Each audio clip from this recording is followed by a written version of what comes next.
நீ இந்த வீட்டுல வேலைக்காரியே இல்லைன்னா அது முடிஞ்சு போன கதையாவே இருந்திருக்கும். நீ இங்கதானே வேலை செய்யற.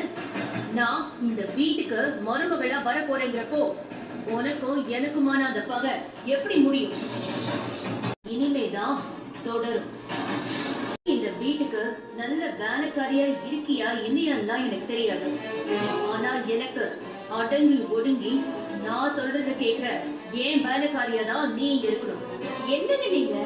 நான் ஆதிசங்கரி மேடம் கொடுக்குற சம்பளத்தை வாங்குறேன். அவங்க சொல்ற வேலை எல்லாத்தையுமே செய்வேன். நீங்க இந்த வீட்டுக்கு மருமகளா வர போறீங்க. உங்களுக்கு நான் என்ன செய்யணும்னு ஆதிசங்கரி மேடம் சொல்றாங்களோ அதையும் நான் செய்ய போறேன். இதுல எனக்கு எந்த கஷ்டமும் இல்லை. கஷ்டப்படுத்தி பார்க்க நினைச்சாலும் உங்களுக்கு வேண்டியதை நான் இஷ்டப்பட்டுதான் செய்வேன். அதுல எனக்கு எந்த சிரமமும் இருக்க போறது இல்ல.